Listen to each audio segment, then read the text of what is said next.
those are my kind of the things that I do throughout the week. Running through the years in and out of trouble as a teenager in high school. Lots of people, lots of great. So teaching people how to do that using AI. And now I've done all this 20 years of in the field IT work. So this is why I feel so much about identity in this crisis.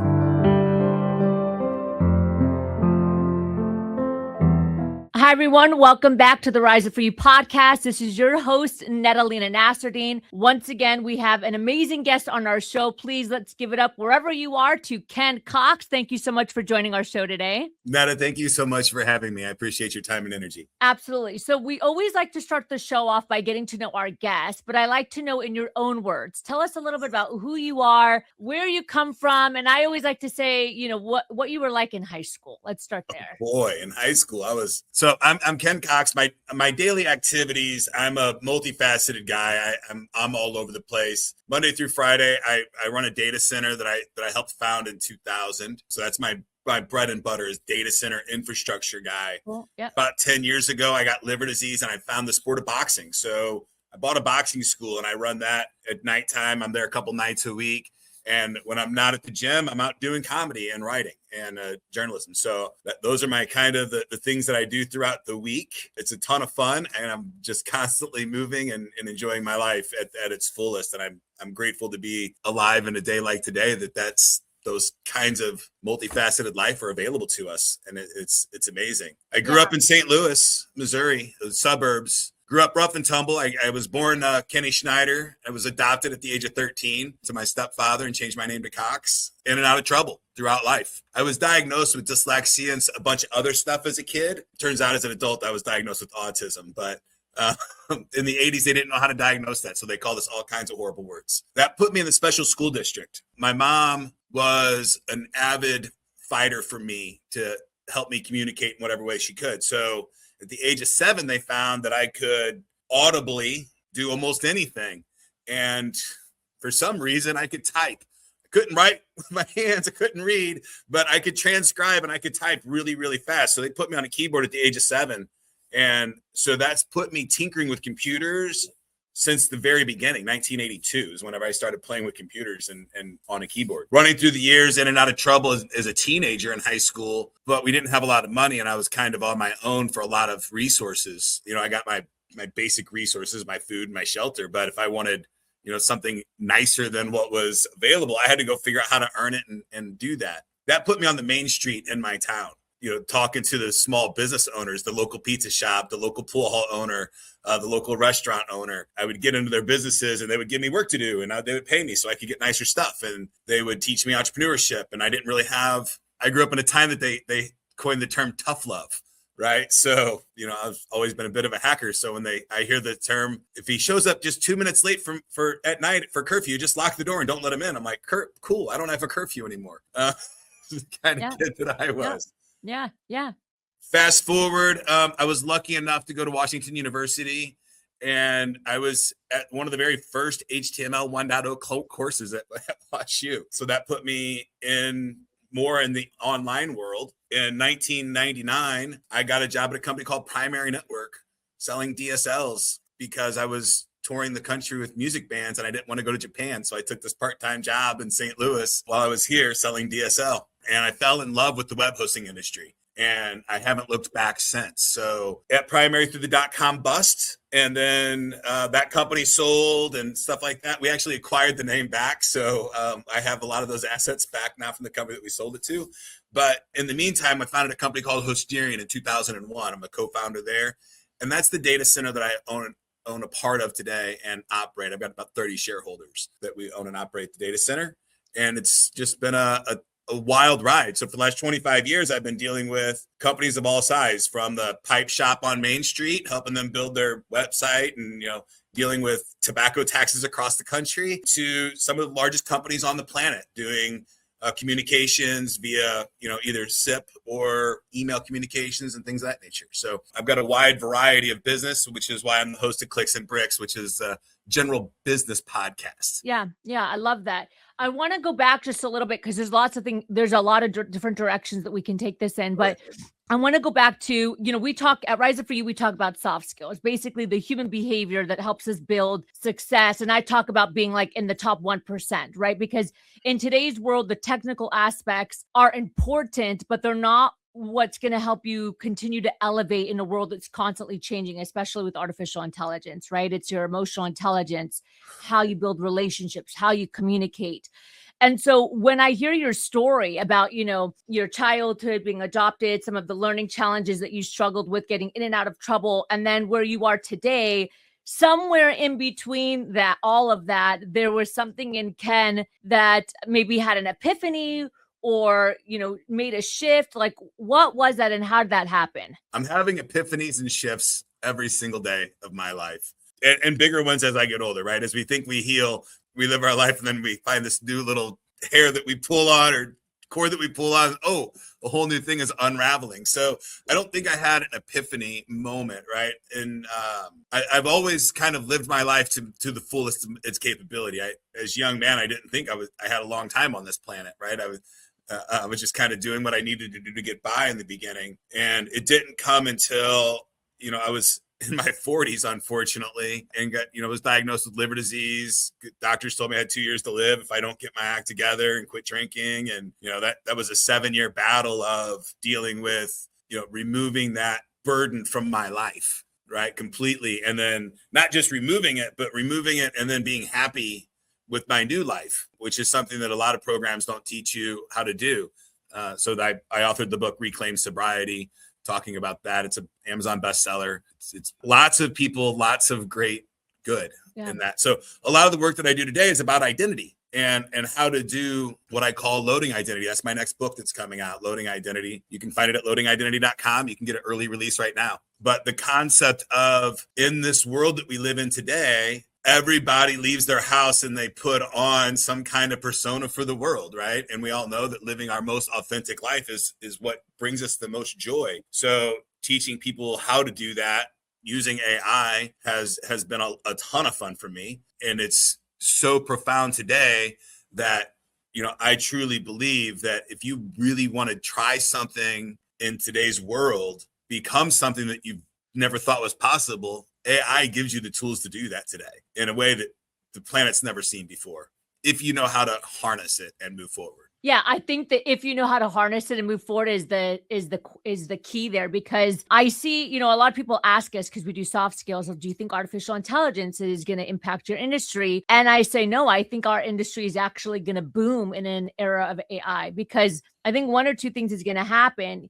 There's going to be people that already have soft skills that capitalize on artificial intelligence to only further advance them, right? And to optimize. And then there's going to be individuals that rely on it as a brain for critical thinking. And those are the ones that I think are going to be in trouble. So I'm curious from your perspective, when you say, make the connection for me, because I'm not seeing the connection when you say like identity and AI, like, what does that look like? Let me ask you something. What if you had world-class leadership and confidence training available 24/7, right at your fingertips?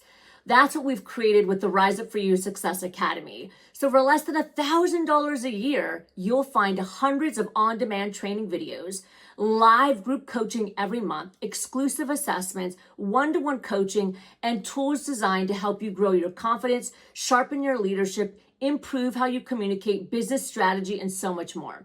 So whether you're an individual looking to accelerate your career or your business, or maybe you're a company that wants to invest in your people, the Success Academy is your professional growth hub.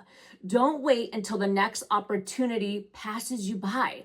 Join us today at riseupforyou.com. Head to our academy and unlock your next level of success. Okay. So when you deal with AI at a high level where I'm at, you really get into neuroscience, unfortunately. Sure. Yeah. Like, I mean, that's where it ends up leading. So luckily for me, through my boxing career, I became a coach. I went through the high flow cognitive coaching program. So I'm certified in cognitive coaching and flow coaching and all those things. I'm diagnosed autistic. I have an autistic son. And now I've done all this 20 years of in the field IT work and, half a decade of researching AI and neuroscience at the same time. And the similarities are mind-boggling. So when you start thinking about the left brain and the right brain, and you realize that that's just a metaphor and they're really networks. And when identity primarily lives in what we call the left brain network,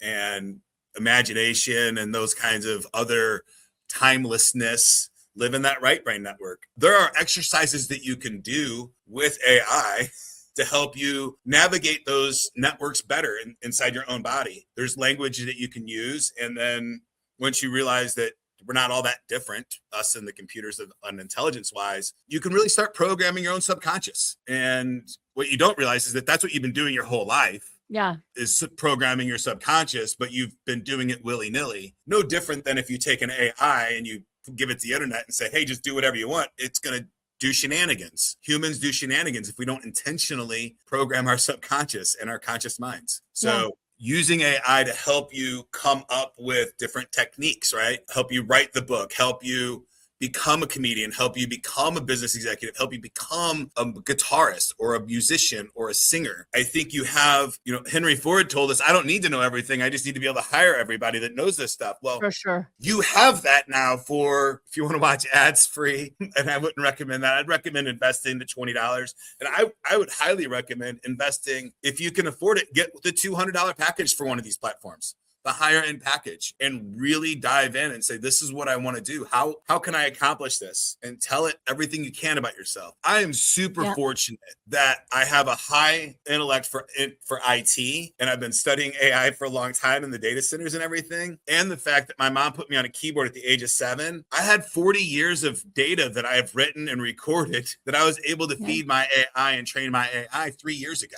Before everybody else could. So my AIs, when I talk to people and say my AIs are wildly different than your AI, right? They have 40 years of my writing in it. So it knows what I was going through at the age of 13. It knows what I was going through at the age of 40, right? So that context in the AI matters profoundly. Yeah. And for me, at least, and maybe this is just a neurodivergent human thing, and I don't know, because I've never lived in a non-neurodivergent mind. Yeah. AI Companion becomes a resource for you that you can just bang ideas off of with no shame, no guilt, no worry, right? You can just go back and forth and iterate at a really, really high rate. Yeah. Ideas Framework is what I call it. And you can find that at ideasframework.com or kencox.com on just the methodology on how I do it. Yeah. And, I might sit and record for hours and then give that hours of conversation or just me dumping data to the AI. And maybe I'll kick that to my AI therapist, my AI coach, my AI comedy coach. All of these different things that I have set up over the years, really, you have an amazing team in your pocket now. Yeah, I believe it. And I think that it's very undertapped. Like, I know for me, I've written 5 books on curriculum for our company. And then, I upload them to the platform because I wrote them. And I'm like, okay, now they weren't, ChatGPT wasn't around when I started writing my books, which is fine.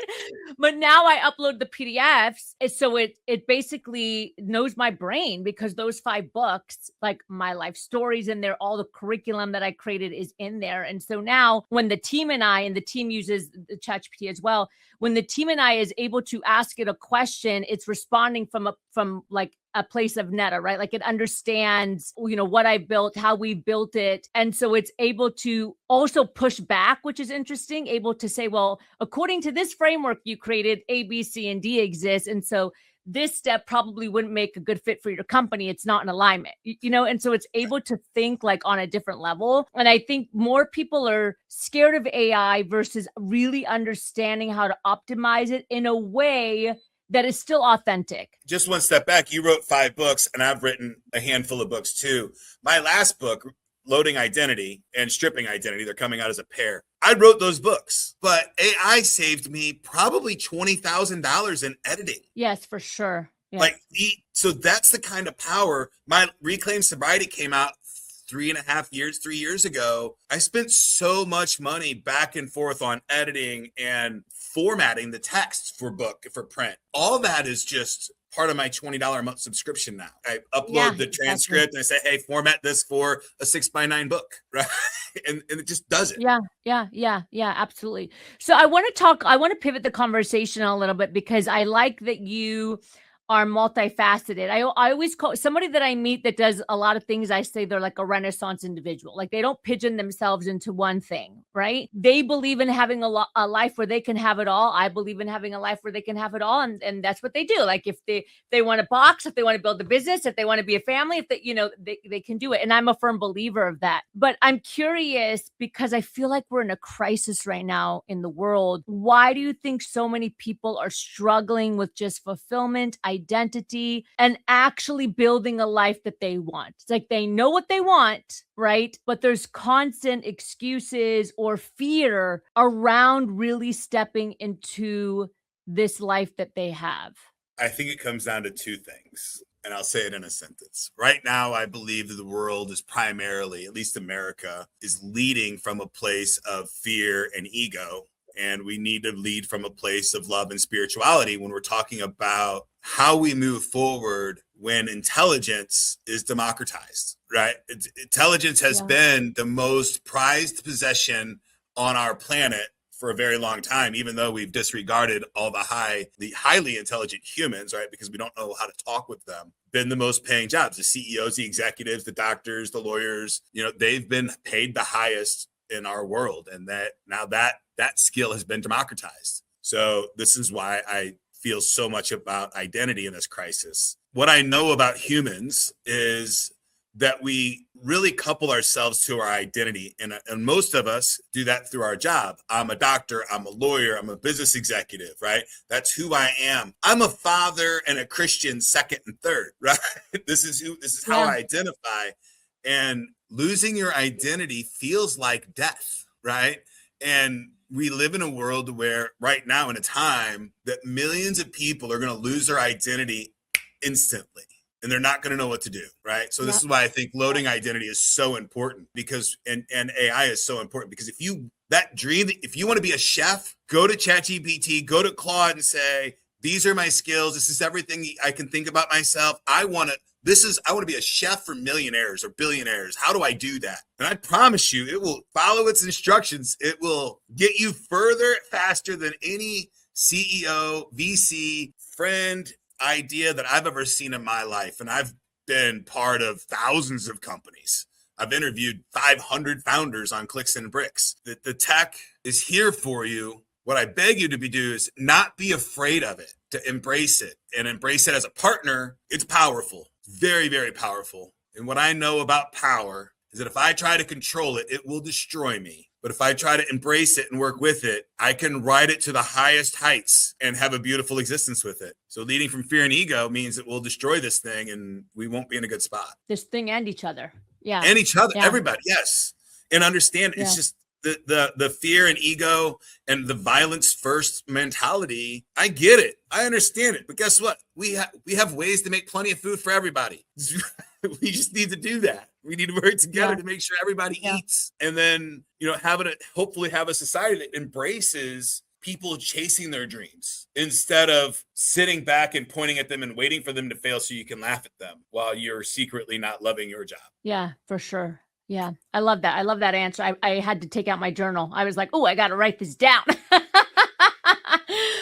Ken, I really appreciate you. I could talk to you for hours more. I'd love to jump into the power section of the interview and ask you some just rapid fire questions. One of the questions I like to ask is if you were to leave the world with one final message, we call it a golden nugget. What would your golden nugget be? Everything will be okay. I love that. And here at Rise Up For You, as you know, and I've mentioned a few times, we really believe that soft skills can elevate the human condition, like building that emotional and social intelligence, that self-confidence, the ability to influence and communicate. How do you see that playing into success? Like how has soft skills worked for you? Or, you're working with leaders, you're working with companies. How have you seen that optimize individuals or leaders on your own? Positive mindset is everything. And negative mindset will destroy you so fast. Yeah. I'm going to talk more about the negative side just because I have more experience with that. Allowing people that are bringing the problems to the surface fast, they're looking for problems. They'll always find problems, right? Yeah. They always will. So if you can remove that, we all know that there's problems. We need solution finders. So having the confidence that you're going to find the solution and having the mindset of generally everything's going to work out instead of generally everything's going to fail is what gives you confidence, I believe, right? So if I just have a general mindset of, oh, everything's going to be okay, we're going to work. Yeah, we know there's problems, but we're going to work towards the better side of it. That confidence, what I've seen, creates a scenario to where you can actually get to exponential growth, which is what we all want. If you're always looking for problems, you'll always find problems to work on, and you might get to exponential growth if you have some great product market fit and you happen to be selling websites in 1999, the best product market fit in the planet, right? I'm still living off of that, that right match. But, at that time, it was just a great market to be in. There's great markets to be in right now, too, but much more narrow. You have to have the right skill set to be in the high demand today. So, positive mindset and confidence that everything's going to be okay will mean that you're constantly looking for the next rung on your ladder instead of the next plateau that you're going to get stuck on. I love that. Yeah, absolutely. Ken, thank you so much. 2 more questions for you. Where can we find you and connect with you? First question. How do we find you? Easiest way to find me is just kencox.com, KENCOX.com. Okay, fantastic. There, follow me. You can get all my socials there. 99.9% public life. Great. When did you say your next book's coming out? Loading Identity is available right now as a pre-release for free. If you go to the website, you can download it. It's right now, we're just asking for a review exchange. It'll be for sale on August 8th if you want to buy a copy, but you can get a free copy right now. Okay, fantastic. Digital, great. I love that. Not the print yet. Yeah, perfect. I love that. And then final question for you. As you know, we're the company and the podcast Rise Up For You. What comes to mind when you hear that? Rise Up For You. I think as business owners and leaders, we're always looking at how we're pushing our company, how we're rising other people. And I really like that part of Rise Up For You, because what I've learned in this life that is, if I don't do it for me, I won't do it forever. So it's got to be, if I rise up for myself first, then I can rise up so many others. I have the ability, I have the strength, and I have the ability to do that. And if I don't look at myself, then I kind of fall when I'm picking them up. Yeah, absolutely. I love that. Ken, thank you so much for joining us today on the Rise Up For You podcast. I really appreciate you. Thank you so much for your time. Thank you. And thank you everyone for joining the Rise Up For You podcast. This again is your host, Nada Lena Nasserdeen. Every single week, we're bringing you brand new episodes with amazing guests from around the world that all come on this show for one reason, and that is to help you be your absolute best. Make today great, and I will see you next time. Thank you, Ken. Thank you. Hey, thanks for joining us today on the Rise Up For You podcast. Every episode is designed to give you practical tools and strategies on success, entrepreneurship, leadership, and so much more. The skills that actually help you be seen, be heard, and be relevant. So if you haven't already, make sure you subscribe to our YouTube channel and any podcast platform, your favorite, so that you can catch weekly episodes with the leaders, entrepreneurs, and executives from around the world. We're all coming together for one reason and one reason only, and that is to help you be the best that you can be. Click the subscribe button below and share this episode. I'll see you next time.